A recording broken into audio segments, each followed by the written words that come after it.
하나님 말씀은 스가랴 10장입니다. 스가랴서 10장 1절 말씀부터 말씀 보도록 하겠습니다. 스가랴서 10장 1절입니다.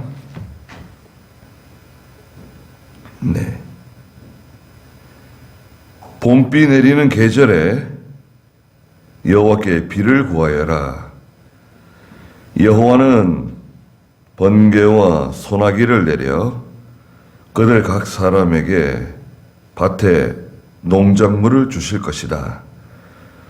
드라빔은 헛된 것을 말하며 점쟁이들은 거짓된 것을 보고 그들은 헛된 꿈을 말하며 무익한 말로 위로함으로 백성들이 양떼같이 방황하며 목자가 없으므로 고통을 당한다.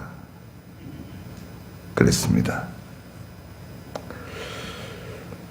봄비 내리는 계절에 하나님께 비를 구하라는 거예요. 봄비는 지난 시간에도 말씀드린 것처럼 이 팔레스타인 사람들에게는 아주 중요한 비입니다. 봄비는 늦은 비인데요. 이른 비와 늦은 비가 있잖아요. 이른 비는 파종할 때 내리는 비입니다. 파종은 언제 하냐? 파종은 가을에 합니다. 가을에. 한 8월, 9월 해가지고요. 밀을 추수하는데 5월쯤 이제 밀을 추수합니다. 그러니까 봄이 오기 전에 봄에 비가 흠뻑 내려야 돼요. 그래야 이제 추수할 때 알곡을 많이 거둬들이거든요. 이 비는 성경에서 하나님께서 주시는 은혜와 복을 주로 의미해요.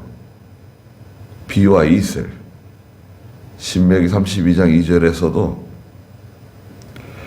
하나님이 주시는 은혜와 진리다. 신명기 32장 2절 한번 읽어주시겠어요?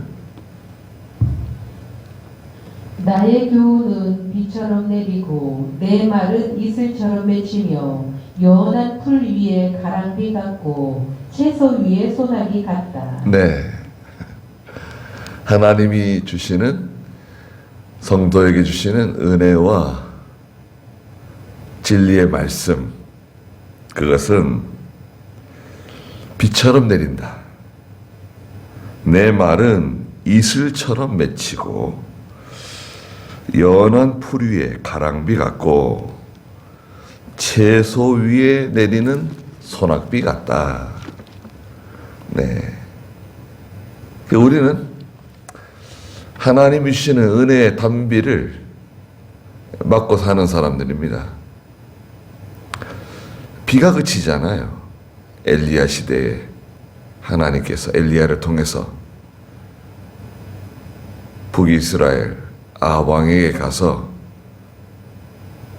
이세벨과 아합에게 3년 6개월 동안 비나 이슬이 내리지 않을 것이다. 일러주라 그랬죠. 실제로 비나 이슬이 내리지 않았죠.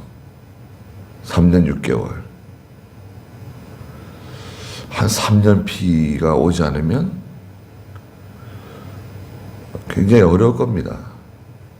우리나라 같은 경우에도 한 3년 비 안 오면요. 3년이 뭐예요? 1년만 비 안 와도 굉장히 어려워집니다. 공장 못 돌려요. 큰 공장들 있죠. 특히 제철소, 공장 못 돌려요. 공장들은 다 물을 씁니다. 물을 통해서 이 기계들을 식혀요. 그 물을 끌어들여가지고 기계들을 식혀가지고 더운 물을 밖으로 내보내줘요. 그런데 물이 없으면 또 농사 짓는 것도 그죠. 우리가 뭐 한철 비 안 와도 뭐 가물었네, 뭐 농사를 망쳤네 그러잖아요. 우리 파종 시기에 비 안 와 보세요. 그럼 1년 농사 망치는 거예요. 비가 안 오면은 농부들은 속이 탑니다. 지하수를 막 끌어대고, 그래서 물이 뭐 비가 안 오면 지하수도 금방 마릅니다. 그러니까 봄비 내리는 계절이 찾아오는데 여호와께 비를 구해라. 비가 오기 전에 어떤 현상들이 있죠. 비가 오기 전에 구름이 몰려오잖아요. 시꺼먼 먹구름들이 막 몰려옵니다. 엘리야가 기도하면서 자기 종에게 멀리 구름이 보이는가 보라고. 구름이 안 보이는데요. 한참 기도하고 다시 가서 봐라. 예, 저 멀리 구름이 보입니다. 구름은 비가 오기 전에 어떤 징조죠, 징조. 구름이 빽빽하게 끼어 있는데, 그 다음에 뭐가 있죠? 그 다음에 이제 천둥, 번개가 칩니다. 우르릉 쾅쾅 그러면서 번개가 먼저 치나요? 천둥이 먼저 치나요? 번개가 먼저 치는 거죠. 예. 빛이 빨라요. 예. 이 빛의 속도 있죠. 빛의 속도가 얼마나 빠릅니까? 1초에 지구 7바퀴 반인가 돌잖아요. 빛의 속도가요. 반짝하면 지구 7바퀴 반을 돌아요. 그런데 전기죠, 전기. 전기도 마찬가지입니다. 전기도 빛의 속도예요. 광 케이블 있잖아요. 광 케이블. 우리 뭐 인터넷 광 케이블. 빛광자예요. 광 케이블. 빛의 속도로 들어온다 이거예요. 그렇게 빠른 겁니다. 번개가 먼저 번쩍하고 나서 소리는 좀 늦어요. 번개가 번쩍한 다음에 1초, 2초, 3초 뒤에 천둥이 꽝 쳤다. 그러면 얼마나 먼 거리에서 번개가 쳤는지 계산할 수 있죠. 빛이 먼저 와요. 번개가 치고 천둥 소리가 울리고 비가 올 징조가 보이네요. 여기 1절 중간에 여호와는 번개와 소나기를 내려 그들 각 사람에게 밭에 농작물을 주실 것이다. 시편 135편에서는 번개는 비가 오기 전에 전조라는 거예요. 하나님께서 비를 내리시기 전에 번개를 먼저 보내주신다는 거예요. 아, 비가 오려고 그러는가 보다. 135편 7절 한번 읽어보시겠어요? 그분은 땅 끝에서 안개를 일으키시고 비와 천둥을 보내시며 자기 창고에서 바람을 내신다. 네. 비와 천둥을 보내서 자기 창고에서 바람을 내신다. 그래서 이제 번개가 치고 천둥 소리가 울리고 막 그러면 이제 비가 오겠구나. 장대비가 오겠구나. 장맛비가 오겠구나. 소낙비가 내리겠구나. 알 수가 있습니다. 자, 비는 뭐라 그랬죠? 비는 하나님께서 주시는 은혜와 진리의 말씀을 가르친다. 비가 오기 전에 하나님의 은혜와 진리의 말씀이 우리에게 임하기 전에 그 어떤 징조, 전조, 번개가 치고 천둥이 울리고, 야, 이제 곧 비가 내릴 것 같아. 소나비가 내릴 것 같아. 우리가 은혜를 간절히 사모하다 보면 하나님께서 하나님이 정하신 때가 되면 은혜의 단비가 막 내려오기 시작합니다. 그런데 이게 잘 그치질 않습니다. 물론 시험도 있고 또 고난도 있을 수 있습니다. 그런데 하나님께서 이렇게 비를 한번 보내주시잖아요. 그럼 이게 잘 안 그쳐요. 여름 장마비처럼 한참을 내립니다. 얼마나 좋아요? 그 비가 내릴 때 우리는 준비해야 돼요. 뭘 준비하느냐? 말하자면 이 댐을 만들어야 돼요. 댐. 보를 만들어야 돼요. 댐을 만들어야 돼요. 우리나라에도 댐이 많이 있죠. 저수지가 많이 있죠. 얼마나 많은지 아세요? 우리나라의 댐이나 저수지가 한 5천 개 됩니다. 무슨 저수지가 댐이 이렇게 많으냐. 그래도 비가 안 오면 물이 뭐 없다고 난리잖아요. 비가 안 오는 해에는 장비들이 막 들어가가지고 저수지 바닥에 흙을 막 퍼냅니다. 쌓여있는 모래 이런 것들을 막 퍼내가지고 나중에 비가 많이 오면 물이 많이 고일 수 있도록 수심이 깊어질 수 있도록 감 오는 해에는 그걸 해야 돼요. 들어가가지고 장비들이 들어가서 그 바닥을 막 긁어내는 겁니다. 그래가지고 물을 많이 가둘 수 있도록. 비가 많이 오는 해는 그런 일을 못 하잖아요. 비가 안 온다고 탄식만 할 게 아니라 들어가서 막 긁어내야 돼요. 그 속에 쌓여있는 퇴적물들, 쓰레기들 다 긁어내고 처리하고 깨끗하게 만들어야 이제 비가 많이 오는 해에 물을 많이 가둘 수 있잖아요.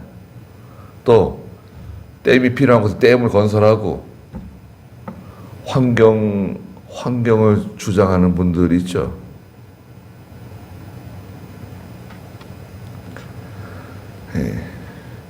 댐 만들어야 됩니다.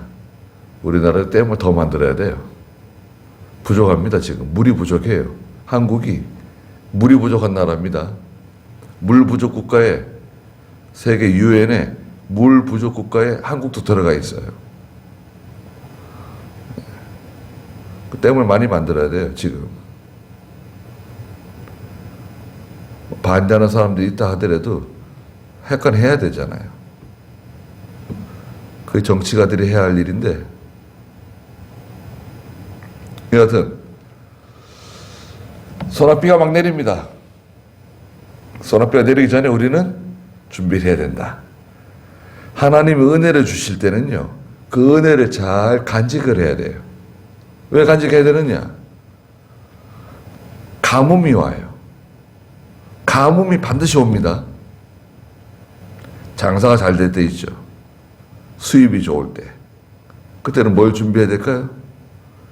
반드시 경제적으로 어려울 때가 온다 하는 것을 준비를 해야 돼요. 지금 수입이 많다고 해가지고 이거 펑펑 쓰면 안 돼요.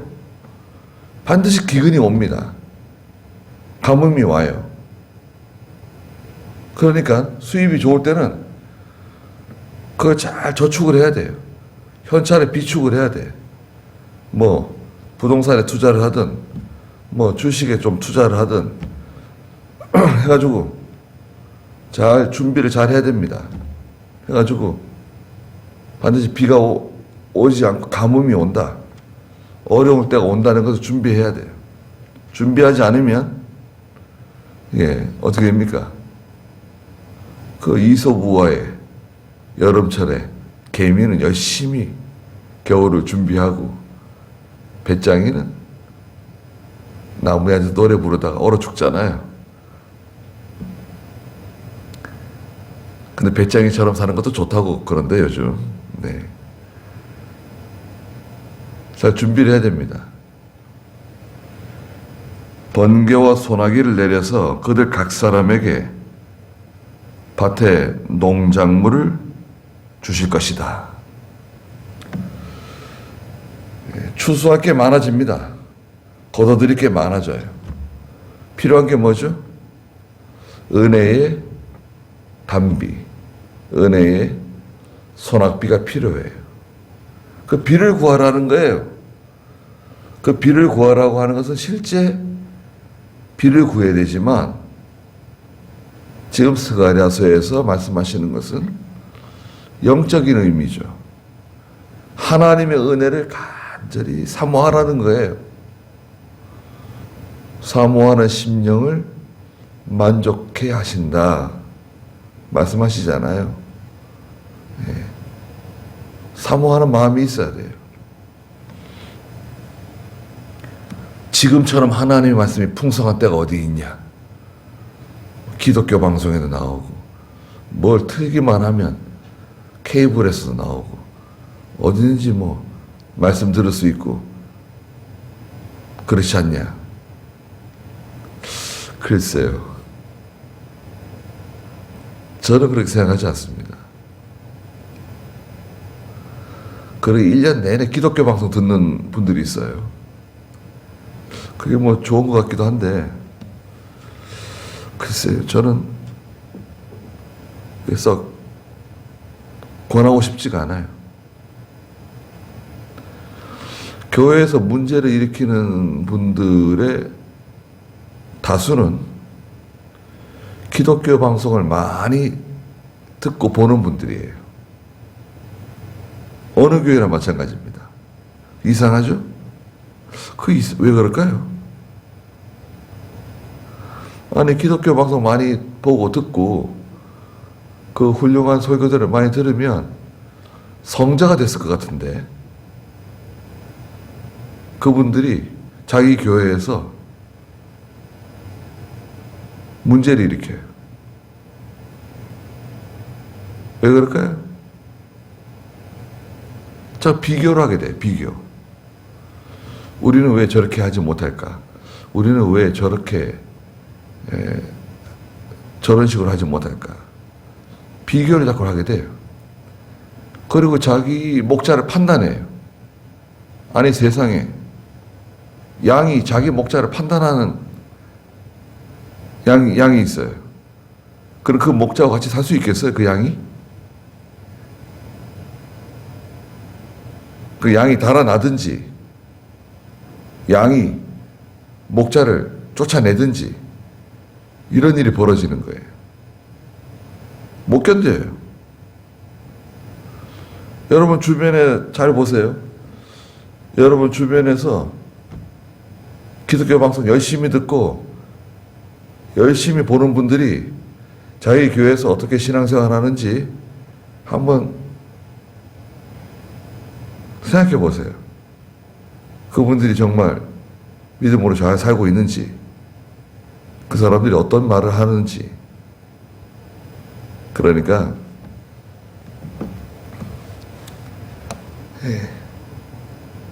자기 목자가 주는 양식을 잘 받아 먹고 그 양식으로만 해도 사실은 저는 충분하다고 생각해요. 양식이 부족해가지고 그게 아니라 양식은, 참된 양식은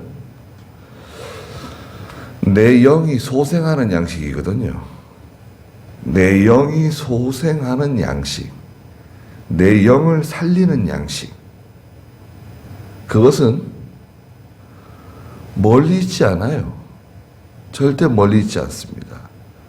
신명기 30장에 보면은 하나님 말씀이 저 뭐 바다 건너편에 저 어디 희한한 곳에 다른 곳에 있지 않고 바로 여기 있다. 여기 네가 있는 그곳에 하나님 말씀이 있고 네가 있는 그곳에 참된 양식이 있다.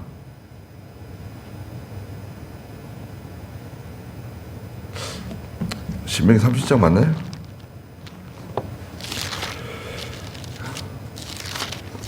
몇 절이죠?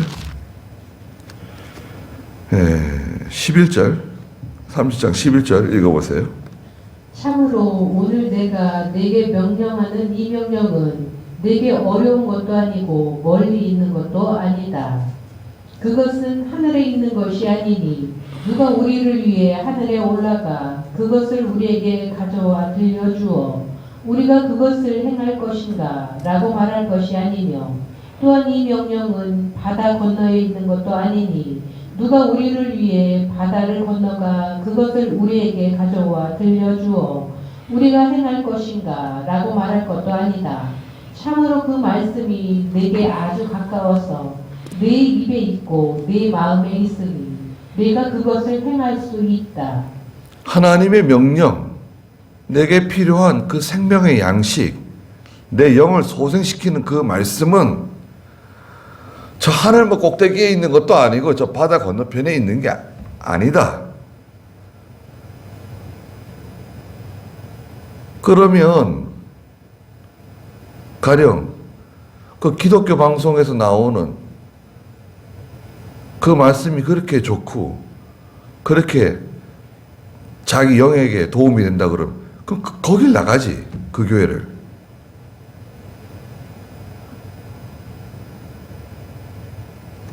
자기 교회를 떠나지도 않으면서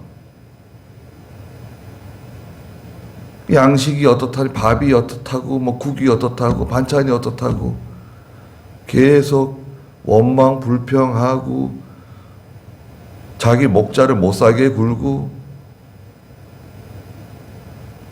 은혜 받는 다른 사람들에게까지 안 좋은 영향을 끼치고 그래요, 대부분.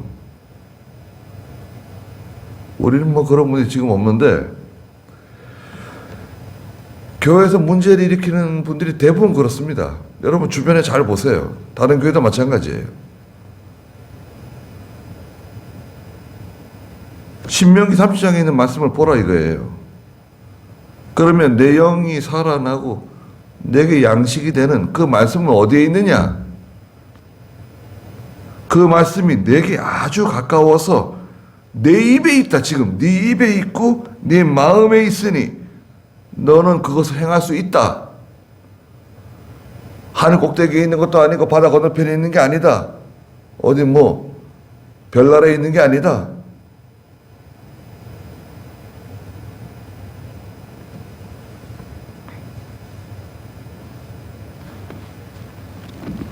기독교 방송이 필요 없냐? 그래서 뭐 기독교 방송이 필요 없다고 말할 수는 없어요. 그러나 그렇게 할 필요 없다 이거죠. 자기가 출석하는 교회에서 거기서 은혜를 받고 거기서 주시는 말씀으로 살기 위해서 힘을 써야 돼요. 그 목자가 어떤 목자인지는 알 수는 없지만 양식을 만들어가지고 양들에게 먹이잖아요. 일주일 내내 힘쓰고 애써가지고 양식을 먹일 때 그 양식을 먹고 힘을 얻기 위해서 또 양들은 힘을 써야 돼요. 물론 목자가 제일 힘을 써야죠. 예. 창고에 들어가서 옛것과 새것을 가져다가 내 집안에 있는 식구들을 먹여줄 참된 종이 누구냐? 참된 청지기가 누구냐?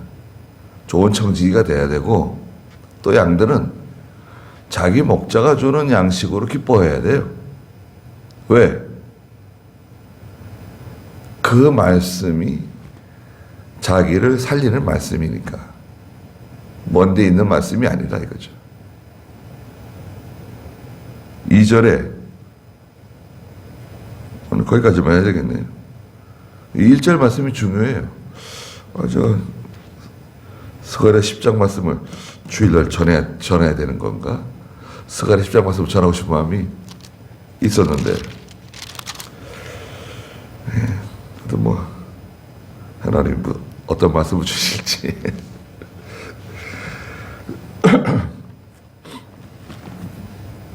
기도하겠습니다. 거룩하신 하나님, 하나님께서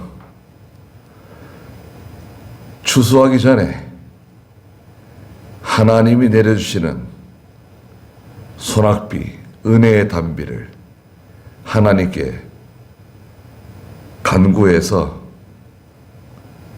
그 비가 우리에게 내리도록, 나에게 내리도록 기도하라고 말씀하셨습니다. 하나님께서 우리에게 주시는 은혜와 진리의 말씀으로 저희들은 살아가는 사람들입니다. 하나님께서 저희들 심령에 꼭 필요한 생명의 양식으로 날마다 먹여주시고 때마다 필요한 말씀을 저희들에게 주시는 것을 감사드립니다. 이 말씀으로 생명의 양식을 삼고 영의 양식을 삼아서 힘을 얻고 능력을 힘입어서 이 세상을 믿음으로 담대하게 살아갈 수 있도록 도와주시옵소서. 오늘도 귀한 하루를 주셨사오니 하나님께서 함께 해주시고 저희들을 보호하여 주시옵소서. 예수님의 이름으로 기도드리옵나이다. 아멘.